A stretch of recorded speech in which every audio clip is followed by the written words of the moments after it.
Good morning, everyone. My name is Jeremy Kitchen. I'm the Executive Director at Texans for Fiscal Responsibility. I'm joined this morning again by our fearless leader, Tim Hardin, President and CEO. Good morning, Tim. Good morning. Good to be here. And we are joined once again by special guest Vance Ginn, a Ph.D. economist, President of Ginn Economic Consulting. Good morning, Vance. Hey, good morning. It's good to be with you. Appreciate y'all joining us this morning. So let's get right into it. So today marks day 112 of the 140-day legislative session. As we've talked about on the previous two episodes, we're coming up on some key deadlines. And so I wanted, of course, for anyone that might be kind of new to listening to this sort of thing, or this might be the first time it's on their radar, roll through those real quick. Next Monday is the last day. That's day 119, I believe. It's the last day for House committees to report, meaning pass out House bills or House joint resolutions. Perhaps more importantly, day 122, which I believe is Wednesday or Thursday of next week, is the last day for the House to consider second reading of House bills and House joint resolutions. Of course, these could have implications on any priorities moving through the legislative process. But as we've seen, and we'll focus most of our efforts this morning on, obviously, probably to no surprise, right? House Speaker Dade Phelan's priorities are doing just fine through the process. The question, of course, will be, once we get past those deadlines, how quickly they act on Lieutenant Governor Dan Patrick's priorities. I believe up to this week, Dan Patrick, who enumerated 30 of his legislative priorities, plus or minus a few beyond that, has passed all of those out of the Texas Senate. So I wanted to start briefly by giving everyone an update on where the budget is. And so that is currently still in conference committee. We're awaiting the conference committee report, but wanted to pitch it to either of you two gentlemen to maybe not necessarily give an update, but, what are your thoughts on where we're at in the process thus far? Yeah, I can start off. You're right. I mean, it's at the conference committee right now. This is where they're having the discussions all behind the scenes of what's going to be in the final budget. And then it'll go over and be voted on in both chambers, and there's not much change after that. So this is an important time for us to really have some discussions with legislators, getting your calls out there to them and saying, hey, look, this is what we want. And ultimately, as we've talked about before, is that both chambers' budgets were too big. They're spending too much and providing too little in property tax relief, which I think we'll talk about some today. But in general, I mean, the Senate's spending $5 billion more than the House, and both of them are well above the Texas frozen budget that we proposed and put out there. And really, in fact, it's above population growth plus inflation as well, even if you wanted to use that metric. So it's just way too much spending at the end of the day that I hope that they could bring down. It's not very often that they bring it down during conference, but I mean, look, if there are folks like us who are pushing it and saying, look, we need less money going to appropriations, we need more money to property tax relief, that's the only way this is going to get done at the end of the day for Texans. Do you have any thoughts there, Tim? Yeah, I hate to be, I told you so, police, but, at the beginning of the session, we saw this big stack of money, $33 billion. And, I speculated that, hey, they're probably going to smooth this around all over the place and spend money like crazy. And quite honestly, that's exactly what we're seeing. We're seeing, I think, $52 billion in new spending this cycle, where we're only somewhere between $10 billion and $12 billion in property tax relief. And it's just not enough. It's not enough for taxpayers. There's still, I think, about $16 or $17 billion in that surplus just sitting out there in the ether that they're not going to do anything with, that they're just going to let sit there and probably waste the next cycle as well. And so, the budget has not passed yet. So Vance is right. We need to be contacting lawmakers. We need to be more crucial of the conference committee report when it comes out, and we need to demand tax relief. We had an historic opportunity with $33 billion, and we are getting less than a third of that right now, maybe right at a third, depending on where that budget comes out. But quite honestly, I think people are going to be very disappointed when they see their property tax bills next go round. This is hardly going to be a drop in the water. We're talking best case scenario, probably a few $100 for most average Texans. So we need more. Hey, and if I could just add to that, great points, Tim. One thing that I look at is a lot about what's happening in other states. And other states are picking up the pace. I mean, they're flattening their income taxes if they have one. Fortunately, we're blessed to not have one here, but they're starting to be more competitive. Multiple states are actually phasing out or eliminating their income tax. So we can't just sit back on our laurels and think, you know what, we don't have an income tax, we're going to be okay. The property tax burden is one that is keeping us from being as prosperous as it is. And in fact, it's a reason why so many businesses, quote unquote, don't want to move here, that they're having to give out these, sweetheart deals that we just don't need. So how do you get over that? Well, you shrink government and you start eliminating property taxes, and man, we would be a juggernaut. It's an important segue, right? I mean, at the risk of kind of getting into a debate on what's truth and not, it was an interesting development that happened over the weekend. You had former President Donald Trump.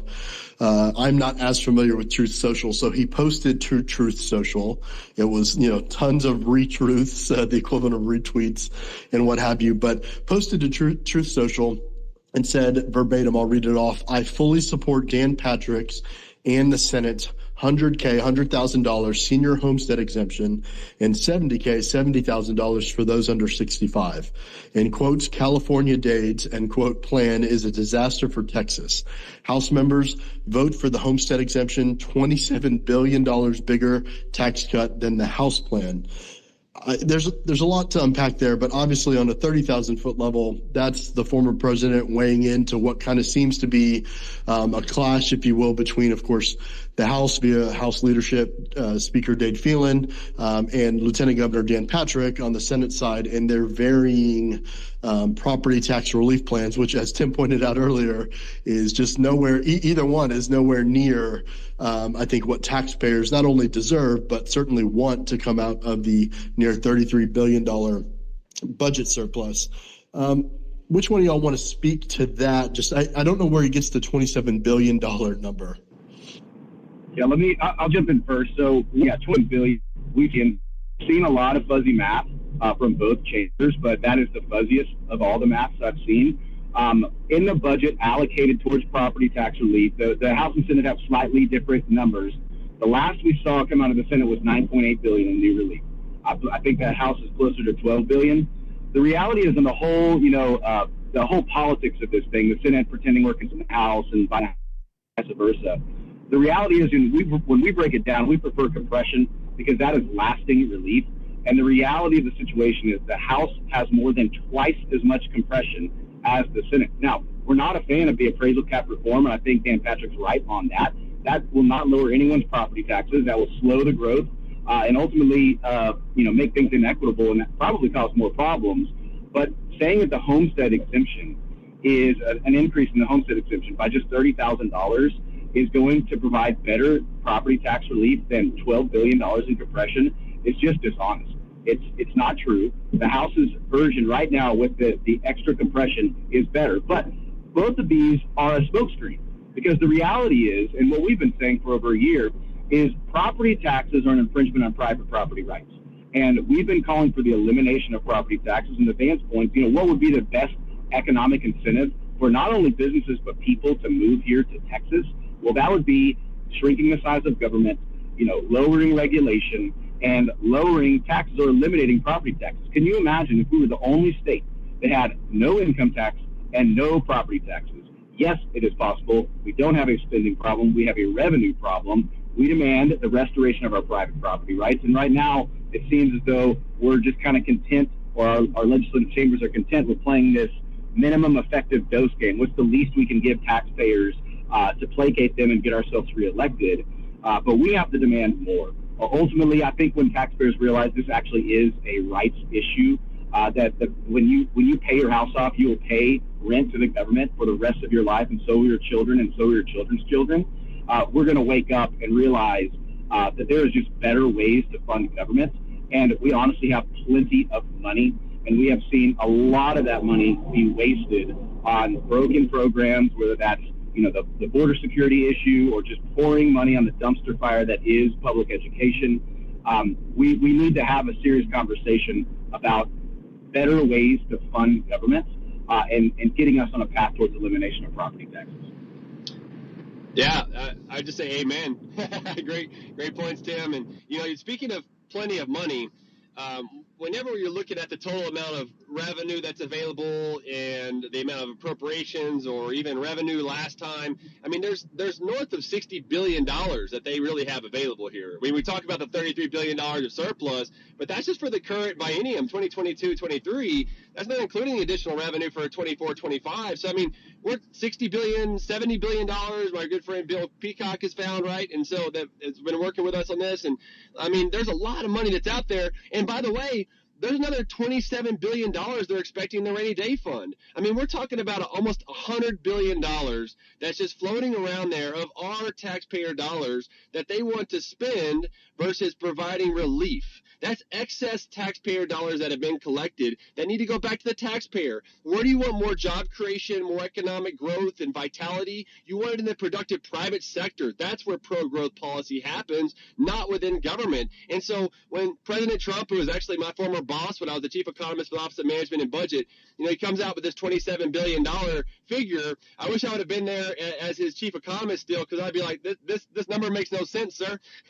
Because even if you add in the $9.8 billion and the $12 billion, you get the $21.8 billion. That's not 27. I've been tweeting about it, and we've talked a little bit about it. I'm like, okay, $27 billion or bust. Maybe that should be the new marker, because that would be about 90% of the surplus. I think it's closer to $29 billion. But hey, I mean, these bills that have been out there floating around all session that they're not wanting to hear about, that they should have a hearing on in the Ways and Means or in Senate Finance or somewhere, local property tax, something, to talk about this 90% of surplus should go to property tax relief, the school district M&O property tax compression every session until it's eliminated. And that can happen really quickly. I mean, somewhere between the ballpark of 3 to, 10 years, depending on how much spending restraint they have.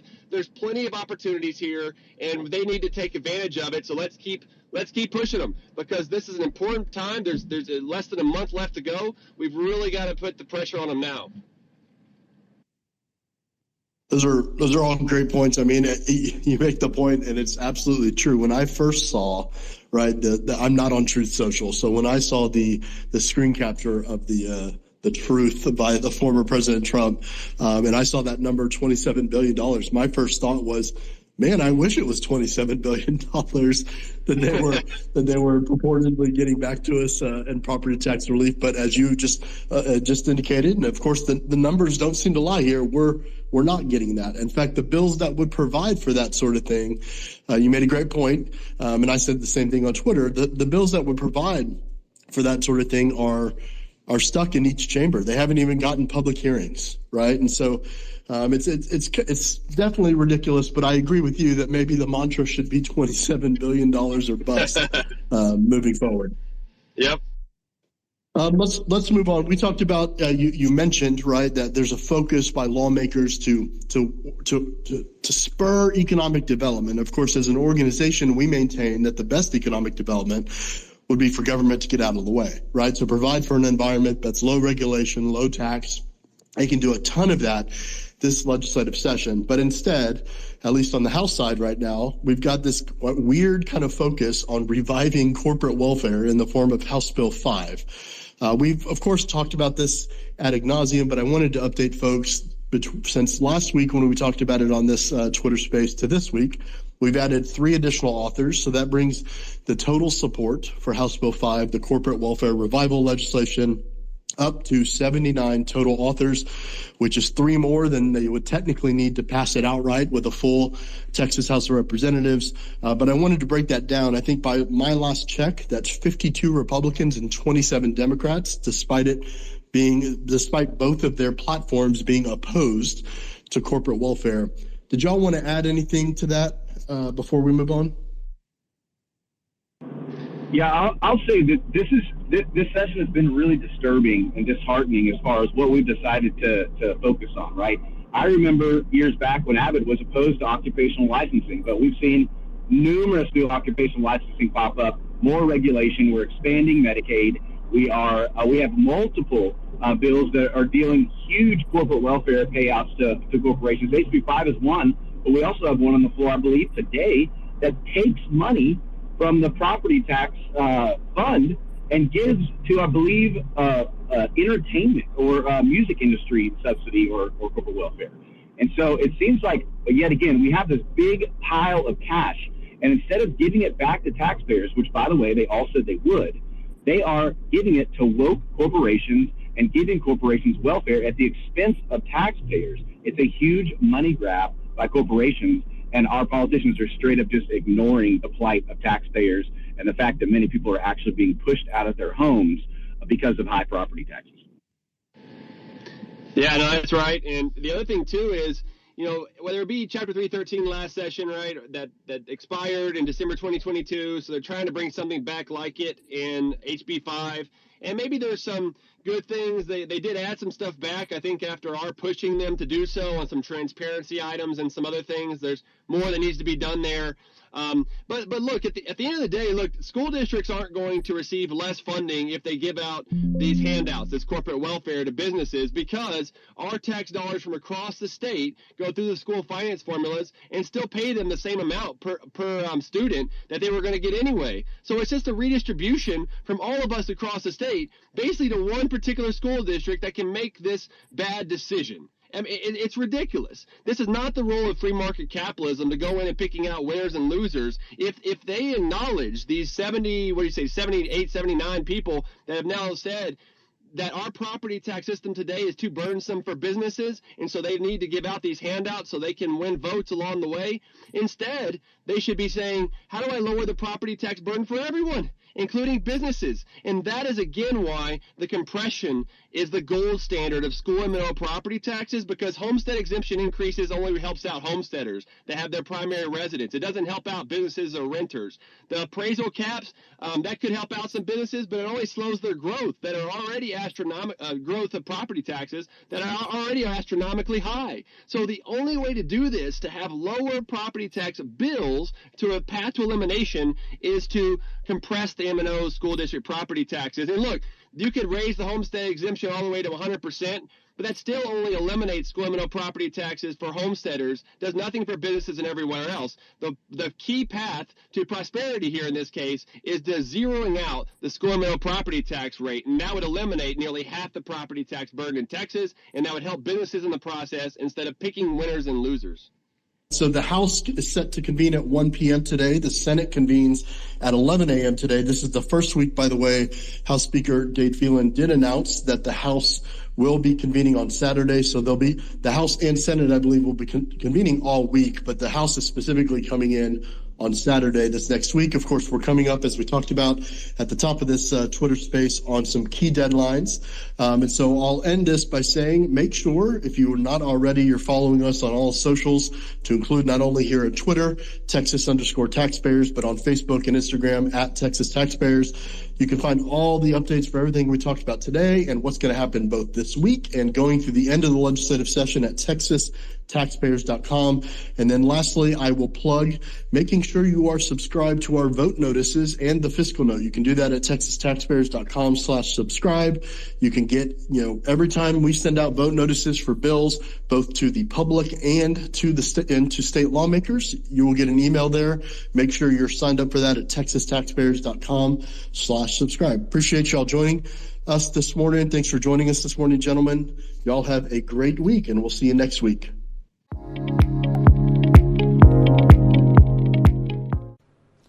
Hey, you made it to the end of this video. Thanks for watching. We really appreciate it. Make sure you subscribe and hit the bell icon so that way you're notified next time we post a video and update to the channel. Thanks again.